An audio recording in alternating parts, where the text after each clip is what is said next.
ஒரு கட்சி அப்படின்னா எல்லா மக்களுக்கும் சேர்த்துதான் அவங்க வந்து ஆட்சி அமைக்கிறாங்க. உதாரணத்துக்கு இப்ப கலைஞர் வந்து டிவி கொடுத்தாரு, தான் எந்த தொகுதியில ஜெயிச்சாரோ அந்த தொகுதிக்கு மட்டும் தான் டிவி கொடுத்தாரா? இல்ல, அவர் எல்லா தொகுதிக்கும் சேர்த்துதான் டிவி கொடுத்தாரு. ஸ்டாலினோட உரிமை தொகையா இருக்கட்டும், நான் இந்த தொகுதியில தான் ஜெயிச்சேன் எங்களுக்கு மட்டும் தான் உரிமை தொகைன்னு கொடுத்தாரா? இல்ல. அப்படி இருக்கும்பொழுது நீங்க இத்தனை தொகுதியில வந்து எங்களுக்கு ஓட்டு போட்டிருந்தா தான் நாங்க வந்து மத்தியில இணக்கமா இருந்தா மட்டும்தான் வந்து நாங்க வந்து நல்லது செய்ய முடியும் அப்படிங்கிறது எந்த வகையில நியாயம்? வெல்கம் பேக் டு தி லூயிஸ் சட்டைகள். நான் ஜோய்லஸ் சட்டனி. பொதுவா நம்ம அரசியலோட போஸ்ட வந்து தவிர்க்கணும் அப்படின்னு நினைச்சுதான் நம்ம இருக்கோம். யார் யாருக்கு வேணாலும் ஓட் பண்ணலாம், யார் யாரை வேணாலும் வந்து ரசிக்கலாம். இதெல்லாம் வந்து நம்ம தடுப்பதும் கிடையாது, இதை வந்து நம்ம வந்து உத்தரவிடுவதும் கிடையாது. பட் இருந்தாலும் சில விஷயங்கள் ஒரு சக மனிதனா பாக்குறப்ப இது தப்பு அப்படிங்கிற சொல்ற இடத்துல நம்ம இருக்கோம்.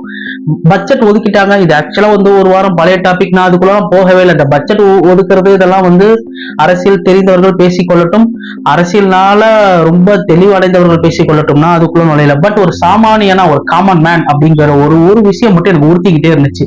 அதுல என்ன அப்படின்னு பாத்தீங்கன்னா, மரியாதைக்குரிய பாஜக முன்னாள் தலைவர் தமிழிசை சவுந்தரராஜன் ஒரு ஸ்டேட்மெண்ட் ஒண்ணு கொடுக்குறாங்க. அது என்னன்னா, நீங்க வந்து மத்தியில வந்து எங்களை ஜெயிக்க வச்சிருந்தீங்கன்னா நேரம் நாங்க வந்து நல்லபடியா உங்க நீங்க கேட்கறதெல்லாம் வாங்கி கொடுத்து வந்திருப்போம் அப்படின்னு சொல்றாங்க. ஒரு ஸ்டேட்மெண்ட். நம்பர் 2, மத்தியில இணக்கமா நீங்க இருந்திருந்தீங்கன்னா இந்நேரம் உங்களுக்கு கிடைச்சிருக்கும் அப்படின்னு சொல்றாங்க. மூணாவது ஒரு ஸ்டேட்மெண்ட் ஒண்ணு சொன்னாங்க, ஸ்டாலின் வந்து துரோகத்தை செய்து விட்டார். அதுக்கப்புறம் வந்து மரியாதைக்குரிய பாமக தலைவர் ராமதாஸ் அவர்களும் இதே வார்த்தை தான் சொல்றாங்க. டிக்டோவா கிட்டத்தட்ட 25 சீட்டு ஜெயிச்சு கொடுத்தா நாங்க கேட்டதை வாங்கி கொடுத்துருப்போம் அப்படின்னு சொல்லி சொல்றாப்ல. MP வச்சிருக்கேன், என்ன செய்வீங்க? வெளிநடப்பு செய்வீங்க. நாங்களா தான் வழி நடத்திருப்போம், நீங்க வெளிநடப்பு செய்வீங்க, அவ்வளவுதானே.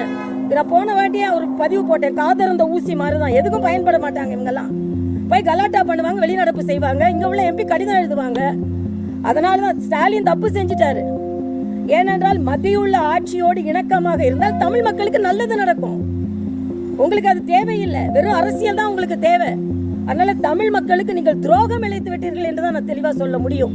பேர் வந்திருக்கணும்னா தமிழ்நாட்டில் எப்படியாவது எங்களுக்கு ஒரு 25 MP ஜெயிச்சு கொடுத்துருக்கணும். காரணம் எல்லாம் இல்ல சொல்றேன் நான். சோ இப்ப இந்த வார்த்தைகள்லாம் இருக்குல்ல, நீங்க என்ன ஜெயிக்க வைத்திருந்தால் எங்க கட்சியவோ நீங்க பாஜகவுக்கோ ஓட் பண்ணிருந்தீங்கன்னா நீங்க கேட்கிற ஒரு விஷயத்த நாங்க வாங்கி கொடுத்திருப்போம். இது எவ்வளவு பெரிய ஒரு டேஞ்சரான ஒரு சிக்னேச்சர் வேர்டுங்கிறது நல்லாவே தெரியுது. இப்ப சென்னையில வெள்ளம் வந்துச்சு. இப்ப திமுக காரங்க சொல்லிக்கிட்டே இருக்காங்க, இந்த மாதிரி ஃபண்ட் ஒதுக்குங்க அப்படின்னு சொல்லிட்டு. இப்ப மேமோட ஸ்டேட்மெண்ட்டுக்கே வருவோம். இப்ப ஒரு வேளை பாஜக ஜெயிச்சிருச்சு, அந்த இடத்துல ஒருத்தர் எம்பியாவே இருக்காங்கன்னு வச்சுக்கோங்களேன். அப்ப அதை எடுத்துட்டு போய் ஜெயிச்சது பாஜக கட்சிடா, சென்னையில வெள்ளம் வந்துச்சு, அவங்க சொல்றாங்கடா ஃபண்ட் ஒதுக்குறாங்க, ஒதுக்குவீங்களா? பிரச்சனை என்னங்கிறதானே நம்ம பாக்குறோம். ஏன்னா ஒரு அரசியல் கட்சி ஆரம்பிக்கிறவங்க பொதுவா எல்லாருக்கும் சேர்த்து தானே வந்து நீங்க வந்து நல்லது பண்ணணும்.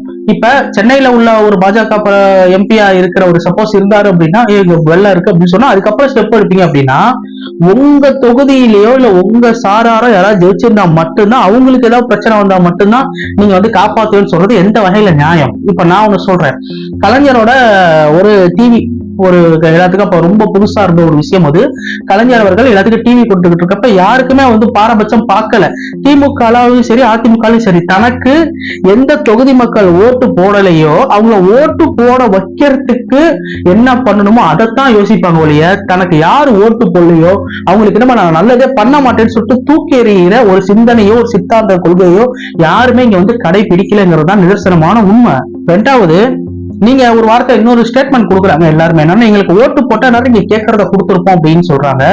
உங்க கட்சி வந்து ஓட்டு போட்டா நீங்க கேட்கறத கொடுப்போம்னு நீங்க சொல்றீங்களா? அதே மாதிரிதான் உங்களுக்கு எதிர்த்து ஓட்டு போட்டவங்க ராகுல் காந்தி பிரதமர் ஆகணும்னு நினைச்சவங்க ஓட் பண்ணிருப்பாங்க.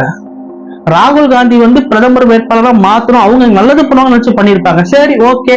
இப்ப அந்த மக்கள் வந்து தோத்துட்டாங்கன்னு வச்சுக்கோங்க, ஓட்டு போட்டவங்க எதிராக வந்து தோத்துட்டாங்க.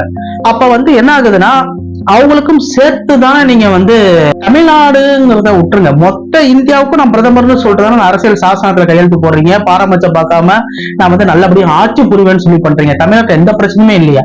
இங்க எந்த ஃபண்டுமே ஒதுக்காம இங்க 12 முறை மரியாதைக்குரிய பாரத பிரதமர் மோடி இங்க வந்து தன்னோட அரசியல் பிரச்சாரத்துக்காக அத்தனை முறை வரப்ப சென்னையில ஒரு முறை கூட யாருமே வந்து நிக்கலையே.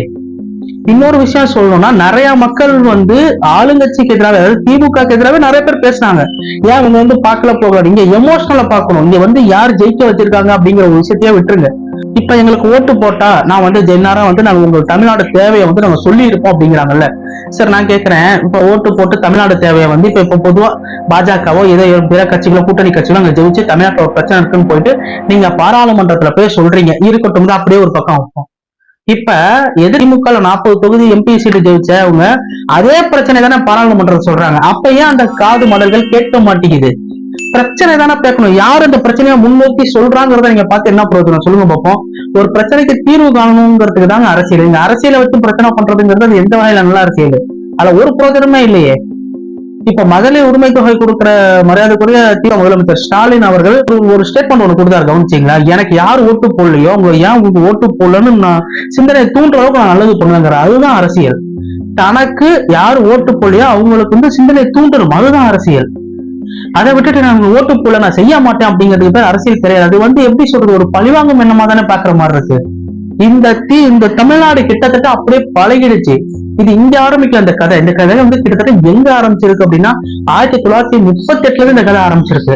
தமிழ்நாட்டுல பட்ஜெட்ல இருந்து நீங்க வந்து ஒதுக்கிட்டீங்க, ஆதி ஆக்கிட்டீங்க, இதெல்லாம் பாக்குறப்ப ரொம்ப மனசு புண்படுது.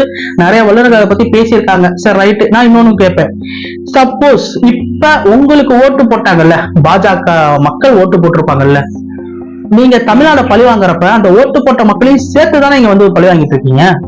அவங்க நிலைமை என்ன? அவங்க எந்த இடத்துல வாழ்றாங்க? அவங்க தமிழ்நாட்டுல தானே வாழ்றாங்க. அவங்க காலரை தூக்கிட்டு சொல்லுங்க, என் கட்சிக்கு நீங்க ஓட்டு போடல, ஆனா என் கட்சிக்காரங்க என்னென்ன பண்றாங்க பாத்தீங்கன்னா அவங்க சொல்லணும். அவங்களும் இந்த ஸ்டேட்டுக்குள்ளதான் வாழ்றாங்க, இங்கதான் ஒரு தொழில்சாரா நிறுவனத்துல வேலை பார்த்துட்டு இருக்காங்க, வேற எங்கேயுமே வாழல. அவங்க தமிழ்நாட்டில் இருந்து கொண்டுதான் உங்களுக்கு வாக்களிச்சிருக்காங்க. அப்படி இருக்கும் பொழுது அந்த வாக்கை நீங்க என்ன பண்ணணும் அப்படின்னா புனிதமா நினைக்கணும். ஜனநாயக கடமை எவ்வளவு பெரிய விஷயம், ஓட்டு போடுறதுக்கு எவ்வளவு பெரிய விஷயம். ஊர் விட்டு ஊரு, சில பேர் ஸ்டேட் விட்டுலாம் வந்து ஓட்டு போடுறதா வந்து நியூஸ் பார்த்தேன் நானு. அப்படி இருக்கும் பொழுது அந்த ஓட்டுக்கான மதிப்புங்கிறது எங்க போகுது? சாதாரணமா நார்மலா போயிருது, அது வாட்டுல போயிருது.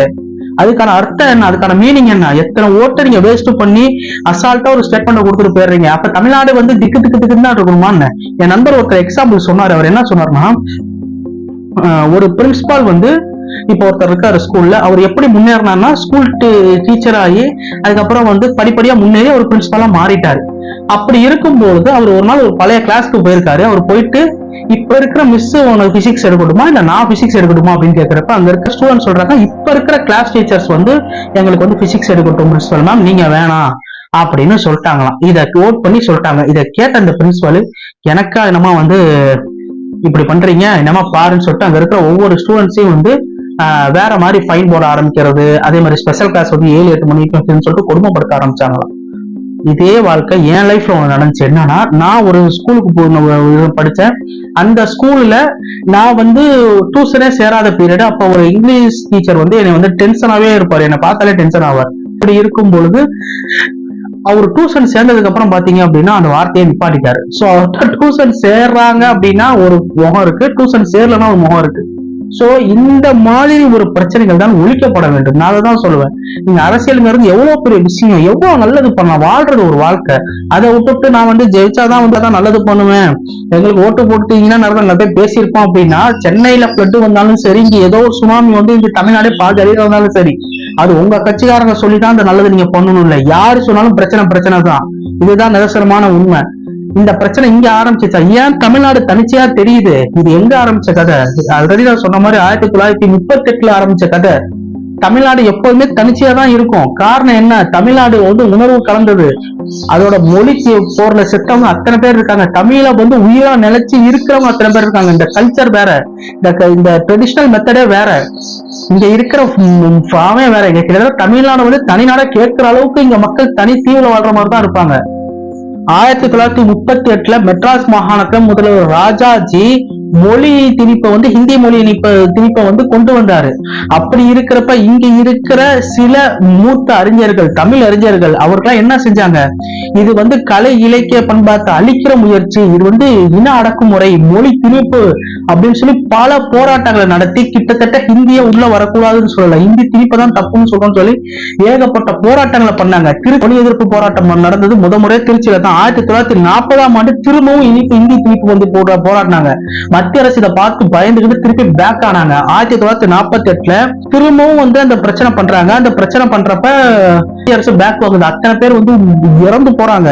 1965 திரும்பவும் கட்டாயமா வந்து இது பண்ணணும் அப்படின்னு சொல்லி பண்றப்பதான் என்ன ஆகுதுன்னா, கிட்டத்தட்ட போராட்டம் பண்ணி திருப்பி வந்து ராஜாஜி தான் அதை பண்றாரு. 38 பண்ணவர் திருப்பி 65 குடச்சல் கொடுக்குறாரு ராஜாஜி. அப்ப இந்த இந்திய திரும்பி போராட்டத்தை வந்து அறிஞர் அண்ணாவா இருக்கட்டும், கலைஞர்கள், இந்த மாதிரி ஒரு ஸ்ட்ராங்கான ஆளுங்க வாழ்ந்த பூமி இது அவ்வளவு சீக்கிரமா இருந்து இங்கே வந்து போட்டு போராட்டி இதெல்லாம் அப்பப்ப டைம் பாஸ்க்கு நோண்டி விடுறது. தமிழ்நாட்டு மக்கள் வந்து சித்திரவதை பண்ற மாதிரி 4-5 விஷயத்தை போட்டு புரட்டி இருக்கிறது. இந்தியா போடு, அதை போடு, இதை போடுன்ட்டு, நீட்டை போடு, அதை போடுன்ட்டு. இது வந்து தமிழ்நாடு கிட்டத்தட்ட அனாதமா இருக்கும் ஆக்கிட்டு இருக்கீங்க. 1965 மாணவர்கள் முதன்முறையா கிளம்புறாங்க. நாங்க நிறைய துப்பாக்கி குண்டு வீச்சுகள் அவங்க மேல பாஞ்சிச்சு, நிறைய பேர் உயிர் இழந்தாங்க. அப்படிதான் இந்தி வந்து இந்த இடத்துக்கு வந்துட்டு திருப்பி இந்தியா அமுச்சு விட்டுருவோம். திருப்பி 65 இதுக்கு வந்து முடிவை கட்டிய மத்திய அரசு. இனிமே இப்படி போன இந்த தமிழ்நாடு பீப்புள்ஸ் வந்து ஒண்ணுமே பண்ண முடியல. ஏன்னா கிட்டத்தட்ட எல்லாருமே ஒண்ணு சேர்றாங்க தமிழுக்கு அப்படின்னு சொல்லி முடிச்சு அந்த பிரச்சனைக்கு முடிவு கட்டினாங்க. ஜனவரி 25 மொழிப்போர் கைகள் தினமும் அறிவிச்சாங்க. இதுல இருந்து நமக்கு என்ன தெரியுது, கிட்டத்தட்ட தமிழ் அப்படிங்கிற ஒரு விஷயம் எத்தனை பேர் அதுக்காக உயிரை விட்டுருக்காங்க, தன்னோட உயிரா நினைச்சிருக்காங்கிறது நமக்கு தெரியணும். அங்க ஆரம்பிக்கிறது மத்திக்கு நமக்கு சில கொடுத்தல் வாங்கல் பிரச்சனை எல்லாம் ஆரம்பிக்குது. ஆனா இத காங்கிரஸ்காரங்க வந்து சில இடத்துல ஆரம்பத்துல குடைச்சல் கொடுத்தாலும் திமுகவோட கூட்டணி அமைக்கிறப்ப அவங்களோட உணவுகளை புரிஞ்சுக்க ஒரு பாலமா அமைஞ்சிச்சு. இப்ப இல்லப்ப பாஜக ஒரு 15 வருஷம் தொடர்ந்து ஆட்சி பண்ண போறாங்கன்னு வச்சுக்கோங்க. இவங்களுக்கு என்ன சிக்கல் அப்படின்னா, இந்த இடத்துல வந்து பாஜகவை திணிக்க முடியலங்கிறது கவலையா, இந்திய திணிக்க முடியலங்கிறது கவலையா? நீங்க நல்லது பண்ணலாம், தப்பே கிடையாது.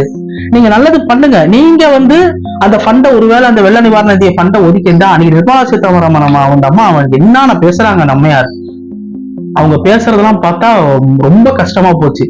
தமிழ்நாடு ஒருவேளை ஜெயிச்சுட்டு நீங்க வந்திருந்தீங்க அப்படின்னா உங்களுக்கு அந்த இது தெரிஞ்சிருக்கும், அந்த பல்ஸ் என்னன்னு தெரிஞ்சிருக்கும். நீங்க ஸ்ட்ரைட்டா போய் உட்காந்துக்கிட்டு பட்ஜெட்ல ஒரு வார்த்தை கூட ஒதுக்கல. இன்னைக்கு வந்து சந்திரபாபு நாயுடுவா இருக்கட்டும், பீகார் ஸ்டேட் பீகார் நிதிஷ் ஸ்டேட்டா இருக்கட்டும், இந்த மாதிரி அவங்களுக்கு உள்ளதை நீங்க செய்யறீங்க. இதை வந்து ஏன் போன தடவை செய்யல? ஏன்னா அவங்க வந்து உங்க கூட கூட்டணியா இல்ல. இந்த தடவை போன தடவை தப்பா தெரிஞ்சதெல்லாம் இந்த தடவை நல்லதா தெரிஞ்சு இவங்க அந்த பட்ஜெட்டை ஒதுக்கி வழக்கம் போல அம்பானிக்கும் அதானிக்கும் நிறைய விஷயங்களை செய்திருக்கிறார்கள். அப்ப அந்த கான்ட்ராக்ட் எல்லாம் யார் எடுப்பா? அம்பானி, அதானி இவங்க குரூப்ஸ் தான் எடுக்கும். அப்புறம் யார் எடுக்க போறா? சோ தயவு செஞ்சு இந்த மாதிரி ஒரு இதை நிப்பாட்டுங்க. இதே பிரச்சனை தான் குஜராத்ல கைட் ஃபெஸ்டிவல்னு ஒண்ணு இருக்கு, அதுக்கு கவர்மெண்ட் லீவ் இருக்கு. நம்ம தமிழ்நாட்டுல ஜல்லிக்கட்டை தடை பண்றாங்க. தமிழ்நாடு அப்பப்ப வந்து இந்த சரக்கு அடிச்சுட்டு வீட்டுல அம்புழுக்கிற மாதிரிதான் தமிழ்நாடு கிட்டத்தட்ட அப்படி வச்சிருக்காங்க. உங்க மேல உள்ள கெட்ட பெயரை நீங்க எடுக்கணும்னா அந்த மக்களுக்கு நல்லது செஞ்சுதான் அது எடுக்கணுமோ ஒழிய, நீ கெட்ட எனக்கு நீ ஓட்டு போடல என்ன பண்றேன்னு பாரு அப்படின்னு சொல்லிட்டு செய்யக்கூடாது. அது மிகப்பெரிய அரசியல் பிழை, அது மிகப்பெரிய அரசியல் சூழ்ச்சி. அது வந்து மக்களுக்கு செய்யவே கூடாது. நான் ஒரு கட்சி நடத்துறேன் அப்படின்னா அந்த கட்சியின் மூலியமா மக்களுக்கு என்ன செய்ய முடியும் அப்படிங்கிறதுக்கு தான் கட்சி. மக்களை என்ன செய்ய முடியும் அப்படின்னு யோசிக்கிறதுக்கு பேர் கிடையவே கிடையாது. இது ஒரு காமன் மேனா தான் சொல்றேன். நான் இன்னமும் சொல்றேன், இந்த கட்சி அந்த கட்சிலாம் சொல்லனா பார்த்த ஜென்ரலா நான் பட்ஜெட்குள்ளேயே நான் போகல. பட்ஜெட்டுக்கு வெளியில நடக்கிற வார்த்தைகளை வச்சுதான் இந்த கண்டென்ட்டே போடுறேன். காரணம் என்னன்னா இந்த வார்த்தை, நான் உங்களுக்கு நல்லது நீங்க ஓட் பண்ணாதான் உனக்கு நான் நல்லது செய்வேன், இல்லைன்னா செய்ய மாட்டேன் கிளம்பு அப்படிங்கிறது வந்து மிகப்பெரிய அரசியல் பிழை.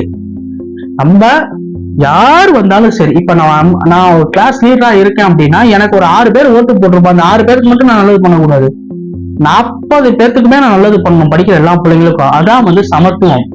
அந்த சமத்துவம் இங்க இல்ல அப்படின்னா ஒண்ணுமே பண்ண முடியாது. இங்க இருக்கிற பாஜக மக்களை யோசிச்சு பாத்தீங்களா? அவங்க நீங்க பண்ற ஒரு தீமை அந்த பாஜகவுக்குமே வந்து பாஜகவுக்கு ஓட்டு போட்ட ஒரு சாதாரண மக்களுக்குமே அது வந்து தப்ப பால்ட்டா தானே முடியும் இல்லையா? அப்படி இருக்கும்போது இப்ப எனக்கு இத்தனை பேர் ஓட்டு போடல அப்படின்னு சொல்லி பண்றது அரசியல் இல்லை. சோ தயவு செஞ்சு இந்த மனநிலைமை மாற்றிக் கொள்ளுங்கள். தமிழ்நாட்டுல இருந்து கேட்கறாங்கன்னா அவங்க வரி கட்டுறாங்க, அந்த உரிமையில கேட்கறாங்க, சும்மா கிடையாது இல்ல. எந்த வரியுமே கட்டல அப்படின்னா பரவாயில்ல, ஒரு வரியுமே வரி கட்டுறாங்க அவங்க பண்றாங்க, எந்த வரியுமே கேட்கல அப்படின்னா பரவாயில்ல. இத்தனை தூரம் இவ்வளவு தூரம் நல்லது செஞ்சிருக்காங்க அப்படிங்கிறப்ப தயவுசெய்து சமத்துவமாக நடந்துக்கணுங்கிறதான் நாங்க சொல்ல வர ஒரே விஷயம். தயவு கூர்ந்து நீங்க மத்தியில ஆட்சி எத்தனை வருஷம் பண்ணுங்க, இல்லன்னு சொல்ல, உங்களுக்குன்னு ஒரு கொள்கை சாரா ஒரு கூட்டங்கள் இருக்கு, பின்பற்ற மக்கள் இருக்காங்க. நல்லது பண்ணுங்க, அந்த நல்லதை தெரிக்க பண்ணுங்க, சமத்துவமா பண்ணுங்க. இதுதான் நாங்க சொல்ல வர ஒரே விஷயம். தமிழ்நாடு அப்படிங்கிறது இன்னைக்கு 40க்கு 40 போட்டிருக்காங்க அப்படின்னா நீங்க ஏதாவது பண்ணாதாங்க அவங்க ஓட் பண்ணுவாங்க. தமிழ்நாடு மக்கள் நல்லா யோசிச்சுதான் ஓட் பண்ணுவாங்க. அவங்க வந்து சும்மா கிடையாது. தமிழ்நாடு மக்கள் ரொம்ப யோசிப்பாங்க. ஒரு கிரிக்கெட்ல இப்ப ஜெனரல் நாலேஜ் அதிகம் உள்ள கிரௌடு சென்னை கிரௌடு அப்படிங்கிறாங்க. அதே மாதிரிதான் இங்கேயும் மத அரசியலோ இல்ல மத்த அரசியலோ இங்க வந்து பண்ணவே முடியாது. தெளிவா இருப்பாங்க தமிழ்நாடு பீப்புள்ஸ். சோ அவங்களோட கருத்துக்கு மதிப்பளிங்க. இங்க இருக்கிறீங்களா, அண்ணாமலையா அவர்கள் இருக்கட்டும், தமிழிசை மாமா இருக்கட்டும், இங்க இருக்கிறவங்க எல்லாம் வந்து இங்க என்ன பிரச்சனை போயிட்டு இருக்கு நீங்க எடுத்து சொல்லி அதுக்கான நல்லதை கூட்டிங்கன்னா நீங்களே ஓட்டு அள்ளுவீங்க. நீங்க பழி வாங்கிக்கிட்டே இருந்தீங்கன்னா இவங்களும் உங்களை பழி வாங்கிட்டே தான் இருப்பாங்க. ஒரு பிரோஜனமும் கிடையாது. சோ இதுக்கு நிரந்தர தீர்வுன்னு ஒண்ணு வைக்கணும்ல. அந்த தீர்வு உங்க அரசியல், உங்க பார்வை, உங்க சிந்தனை, உங்க பதவியில நீங்க அங்கம் வைக்கிற பதவியில தான் இருக்கு.